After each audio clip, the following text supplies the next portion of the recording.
নমস্কার বন্ধুরা, welcome to my channel. আজকে আমরা কথা বলবো এআই নিয়ে। তো কি এই এআই খায় না মাথায় মাখে, পুরোটা সহজ ভাষায় ভালো করে যতটুকু সম্ভব আজকের ভিডিওতে একটু আধটু বুঝবো। তো ফার্স্টেই বলে রাখি, এআই মানে হচ্ছে আর্টিফিশিয়াল ইন্টেলিজেন্স। তো কি এই আর্টিফিশিয়াল ইন্টেলিজেন্স আজকে আমরা এই ভিডিওর মাধ্যমে পার্ট বাই পার্ট একটু একটু করে বুঝে নেব। তো চলুন শুরু করা যাক। পার্ট 1। এআই বা কৃত্রিম বুদ্ধিমত্তা এমন একটি প্রযুক্তি যা মেশিনকে মানুষের মতো চিন্তা করতে, সিদ্ধান্ত নিতে এবং শিখতে সক্ষম করে। উদাহরণস্বরূপ, আপনার স্মার্টফোনে গুগল অ্যাসিস্ট্যান্ট বা সিরি এইগুলো যেগুলোই আছে, এগুলো সবই হচ্ছে এআই এর 1 নম্বরের উদাহরণ। এবার জানা যাক এআই কিভাবে কাজ করে। এআই মূলত ডেটার উপর নির্ভর করে। এটি ডেটা বিশ্লেষণ করে একটা প্যাটার্ন তৈরি করে এবং সেই প্যাটার্ন খুঁজে বের করে এবং সেই প্যাটার্নের উপর ভিত্তি করেই কাজ করে। এআই এর 3টে গুরুত্বপূর্ণ ধাপ রয়েছে। সেই গুরুত্বপূর্ণ ধাপগুলি এবার আমরা এক এক করে জানব। 1. ডেটা সংগ্রহ। এআই বিভিন্ন সোর্স থেকে ডেটা সংগ্রহ করে থাকে। 2. শিক্ষা। ডেটা নিয়ে মেশিনকে শেখানো হয়, যাকে মেশিন লার্নিং বলে। আর 3. Decision making. শেখা প্যাটার্ন ব্যবহার করে সিদ্ধান্ত নেওয়া।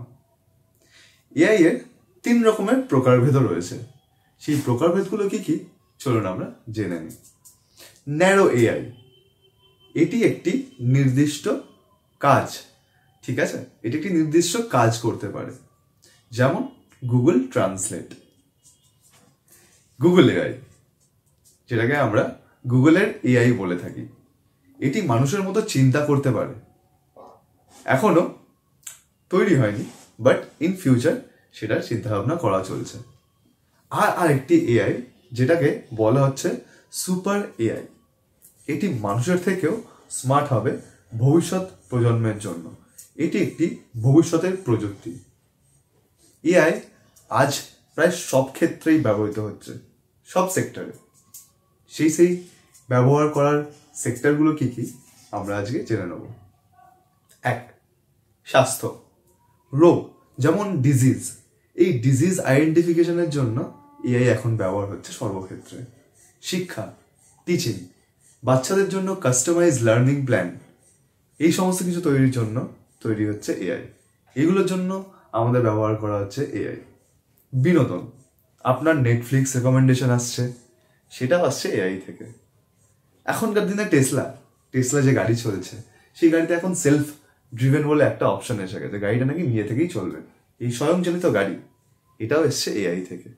এআই সব জায়গায়। আবার ধরুন আপনি ব্যবসা করবেন, সেই ব্যবসায় চ্যাটবট, ডেটা অ্যানালিটিক্স সব কিছুই আপনাকে এআই করে দেবে। এখন পুরোপুরি সবকিছু এআই এরই হাতের মুঠোয়। এবার কথা বলবো আমরা এআই এর কতটা প্রভাব আমাদের জীবনে। এআই আমাদের জীবন অনেকটা সহজ করেছে, কিন্তু এর কিছু চ্যালেঞ্জও আছে। সুবিধা কি কি? এটি খুব দ্রুত কাজ করতে পারে এবং খরচ একদমই খুব মিনিমাল। তো আমাদের কাজটাও তাড়াতাড়ি হচ্ছে এবং খরচও কমানো গেছে। কিন্তু এর চ্যালেঞ্জগুলো কি কি? এই এআই এর জন্য বেকারত্ব আস্তে আস্তে বাড়তে পারে। এবার বেকারত্বটা কিভাবে বাড়বে সেটা আমরা পরের ভিডিওতে আলোচনা করব।